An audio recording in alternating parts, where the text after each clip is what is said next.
Hey guys, good morning. It may not be morning where you are, but it's morning where I am. It is cold this morning. I'm pretty sure it was like 55 when I woke up, and that's just unacceptable. I'm a summer girl. I don't want fall to come because you know what fall brings? Winter. And no one wants winter. I mean, I'm sure there is somebody, but I sure don't. But on this early, it's not really even early, it's like 8 o'clock. On this Saturday morning, we are going to go down to the garden and harvest things to put at my farm stand.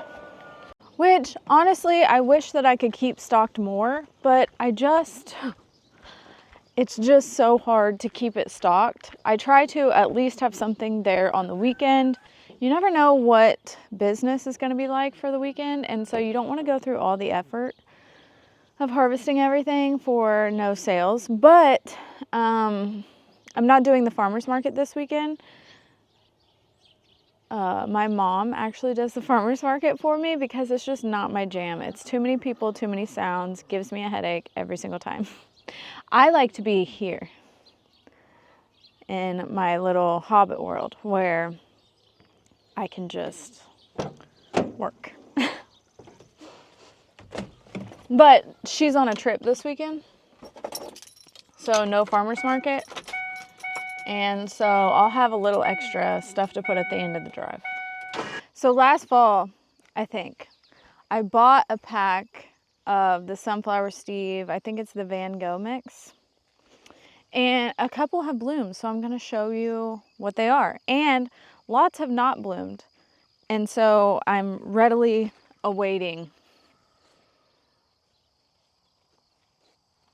So this was the first to bloom. Beautiful sunflower, but not what we're going for here. Sunflower Steve, if you don't know, is renowned. Okay, he breeds these super fluffy, beautiful, fun sunflowers. So while that one was pretty, it's not the fully fluffy double that we're going for, but this one is. Look at this thing. It's got like maroon flecks, but like sunshine yellow, puffy. I love it. I'm not picking any of these. I'm saving the seed on these sunflowers. And this one, a slightly darker version. Let's see if we can get it in the sun. A slightly darker version. Not quite as many center petals, but I'm going to leave it to see if any more of the petals come out of the center. But isn't that magical, you guys? It's beautiful. And there's another one just opening. I love it even more because I love a yellow. And look at this. Isn't this beautiful?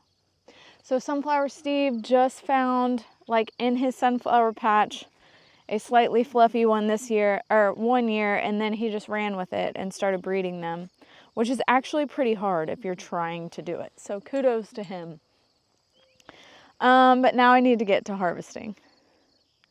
My flowers really took a beating this year. I was kind of behind.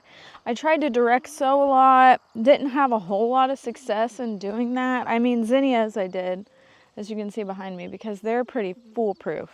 And I've got some cosmos, but everything else everything is weeds this year.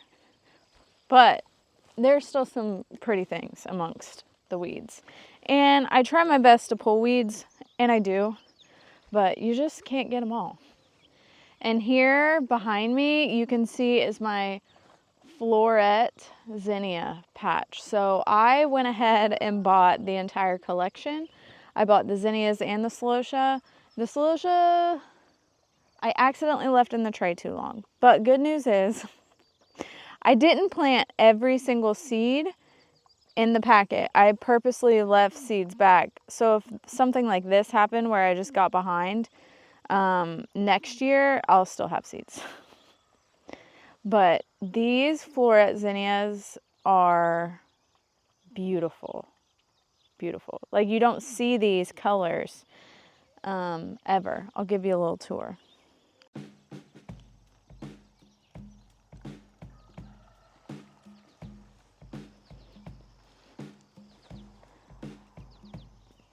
This one has yellow centers, but the edges of the flowers are tinged with pink. How cute. This form is one of my very favorites. Look how fluffy it is. Isn't that beautiful? And the little lacerated petal tips, I love it. This one's my favorite.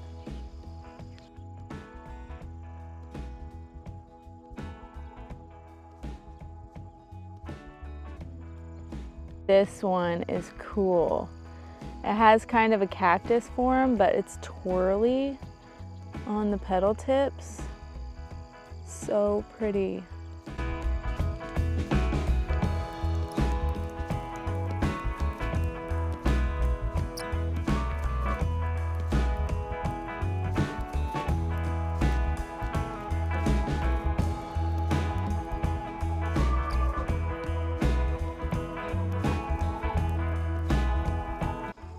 Aren't these beautiful? I have to remind myself not to cut the entire row. For one, I want to do a full video about it. And for two, I keep cutting more flowers than I'm actually going to use, and it just feels like a waste. So I'm only going to eyeball what I think I can sell today. And then if I need to run back out here and cut more, I always can. One thing that I planted that was new to me this year is buckwheat. I didn't really do much research on it. It's got these pretty, I bought the pink version. It comes, the pink variety. It comes in white usually, but there's this pink that Baker Creek offered, and I thought that it would be so cute. Little airy bits in a bouquet. I haven't done a vase test, so we'll see if it stands up, but I'm gonna cut some because I've been waiting on the flowers to be all the way open, and I think we're finally there. You get a nice long stem though, if you wanted to.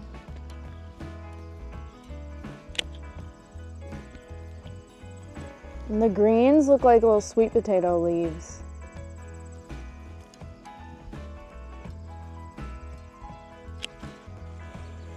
I've got a beautiful full bucket here of mostly zinnias with a little buckwheat. I'm just gonna sit it over here in the shade. It's starting to heat up now. I've ditched my jacket and I'm gonna keep cutting. I planted my dahlias slightly later than I usually do, and I didn't have a whole lot of cuttings, which I usually do. And so my dahlias are later this year than they have been in the past, but I'm walking through and I'm seeing tons of buds on these plants. So before we know it, we'll be swimming in dahlias, I hope.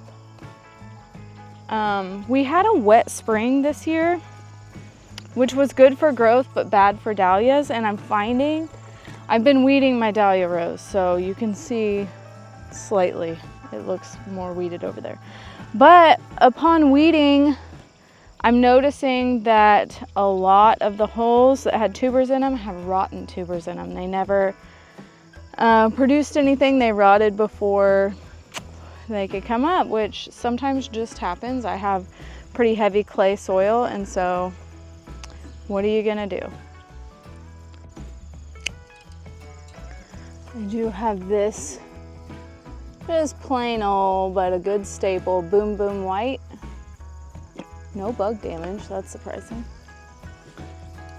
I have this dahlia, which is looking pretty beautiful. I don't love the hot pink and yellow, but it'll look good in a bouquet. But I think I'm gonna give it just a couple more days to let these center petals open more. I know it's a bummer. I'm also gonna cut off the side shoot so that it has room to grow.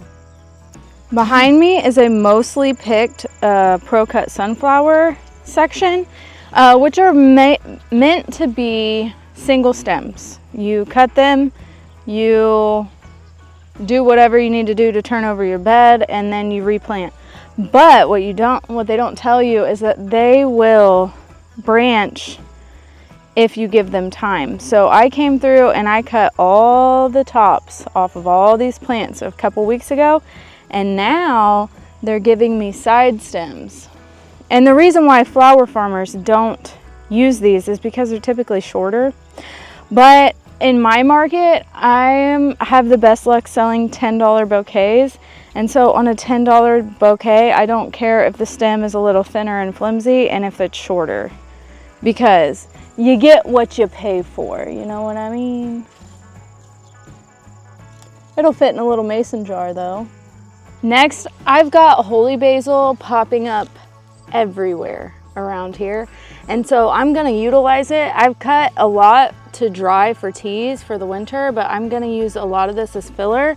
Now basil typically it's prone to wilting, but I found, at least the last couple times, the leaves might wilt, but usually the tips stay nice. It makes a cute arrangement, or it makes a cute bit in a bouquet, and it smells amazing.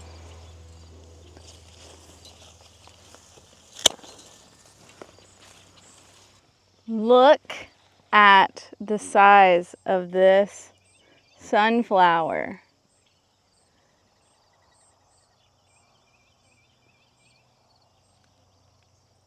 I can barely even get to the top of this thing. Look.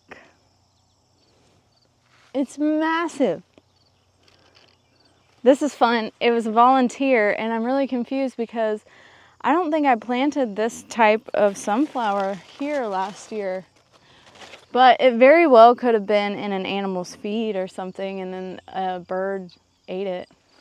But honestly, I can't wait to harvest this to have some roasted sunflowers. Plus, you got to save the seeds of a giant sunflower. I mean, look at how big the leaves are. It's like an elephant ear. It's ginormous and majestic, and I love this. Every single year, squash bugs and cucumber beetles are the bane of my existence, and I am not using any kind of pesticide, organic or not. I don't want to spray anything on my food. But so every year I just deal with it. I usually end up sowing 2, if not 3 successions of cucumbers and squash. And so this was my first squash patch. Almost completely dead as a doornail. There are still a few hanging on, but they don't look great. And that's because cucumber beetles and squash bugs carry a virus, as well as squash vine borer will just straight up kill your plant. So this year I experimented. First I planted them. I stuck seeds in all the holes opposite of them. So every other squash plant, I either put, like the stinky things that they don't like, I put marigold, nasturtium, and holy basil, thinking that all of these have repelling qualities.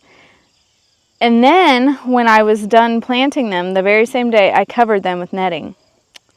And it might have let them get established nicely. I think that that worked for sure, and I'll probably still do it because I might have had them slightly longer than average. But none of those methods actually worked because they're all dead now. And that's okay. I always plan for it because I just know that it's inevitable and it happens, but my squash is dead. I have really got to put some pep in my step if I want to get things harvested on time. But I harvested, this bucket is mostly basil and that takes up some room. But I did harvest some marigold and a handful of sunflowers. So one thing about me is that I'm an avid seed saver. It's fun. I love to have collections of things. Seeds are one of my collections. I will stop on the side of the road and harvest seeds if I see them and I think that I will like them. Like, I will have a pocket full of seeds that I don't know what they are anymore because I thought I would remember, put them in my pocket, then I forgot.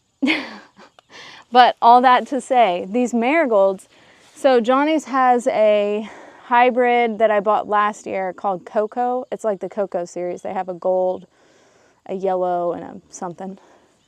I didn't buy it again. And all of these are volunteers. Now, while this year's definitely aren't as large as they were last year, so I will give them that. They were massive last year. And so they're slightly smaller this year, still very usable. This one is more yellowy, and then I have an orange one over here. But something strange that happened that honestly I think is kind of cool is this is one of the plants, and the whole plant is doing this. Because, okay, let me preface this by saying a lot of people are like, don't save hybrid seeds, it's not going to come back true, blah, blah, blah. And that might be true, but you're still going to get whatever seed you planted if it's fertilized. Sometimes they're not pollinated, right? But that's a different story. And so I love to save them and just see what happens. But look at this one. This whole plant is not making any petals. It's only making a pollen center. But honestly, that's kind of cool. It kind of looks like a little tuft of hair like this in an arrangement. Kind of cute, kind of funky. I kind of like it. I'm going to leave it.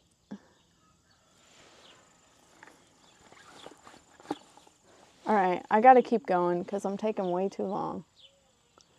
So I'm going to harvest the rest and then come back and tell you because I've got to hurry up and get them out there or I'm going to lose customers. You know what? I never think that any task at hand is going to take me as long as it takes me. And every single time I'm shocked to see just how much time has elapsed. This being the case too. But I have 3 full buckets of flowers. Hopefully I can make about 10-ish bouquets out of these, and then a basket of beautiful tomatoes that we'll put down at the stand. Hi guys, I'm back and it's time to make the bouquets. Now, these are $10 arrangements, so I constantly have to remind myself not to stuff these to the brim, even though that's my nature. I want to put 1,000,000 stems in a bouquet, but in reality, they're only paying for at the most 10 stems, and I always do way more, but you know, it is what it is.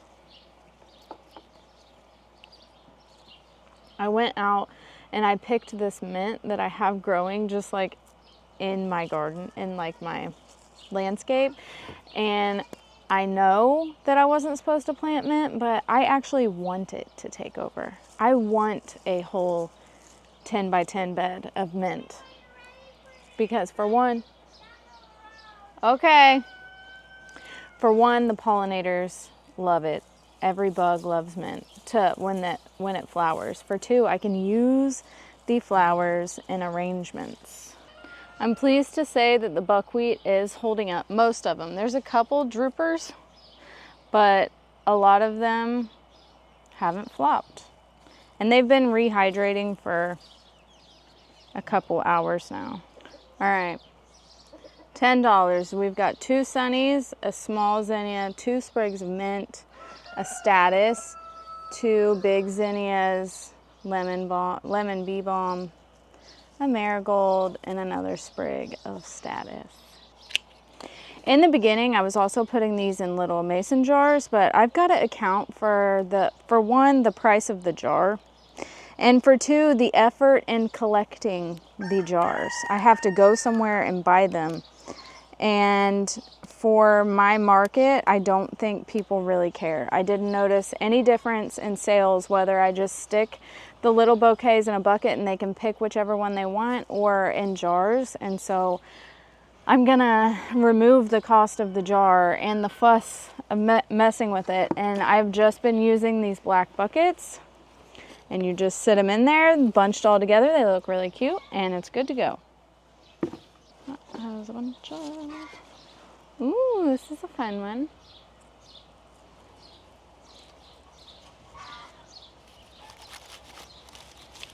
And I'm gonna put a gladiola in this one. How pretty. I guarantee you the ones with the glads are gonna be some of the first to go. This frosted explosion grass is one of my favorite fillers. I love the way it looks, but if you don't want it as a weed, because it will reseed everywhere. But it's pretty and it's useful, and it looks like little airy bits in your bouquet.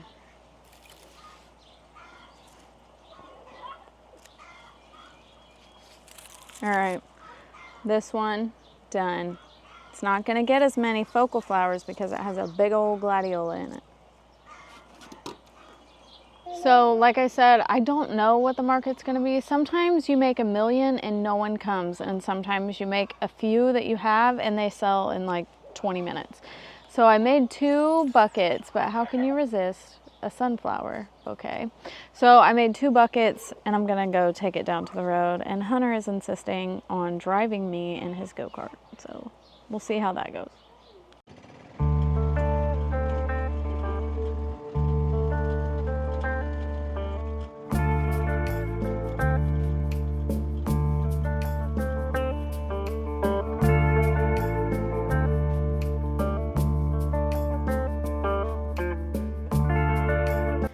So I've just got finished getting everything down here. I've just got 2 buckets of flowers, some pint of cherry tomatoes, and then some slicer tomatoes. I'm not gonna bring my whole smorgasbord down here because you never know the business. If I start selling more, I'll bring more down. I just gonna keep an eye on it, but right now I'm at $0. I'll let you know what I'm at by the end of the weekend. I'll keep this sale going today and tomorrow, and then we'll tally up if it was a good weekend or a not so good weekend.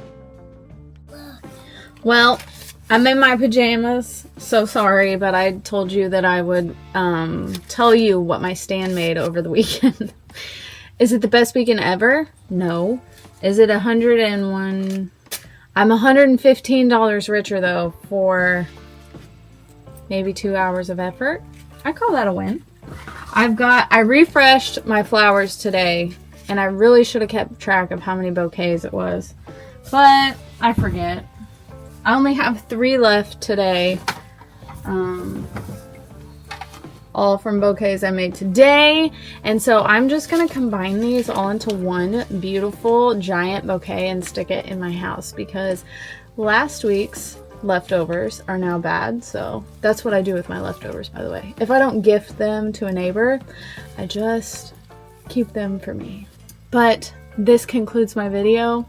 I am going to go spend the rest of the evening with my family. My little helper back there is going to drive me back to the house because I have a go-kart. He has a go-kart. Thank you guys for watching. Until next time.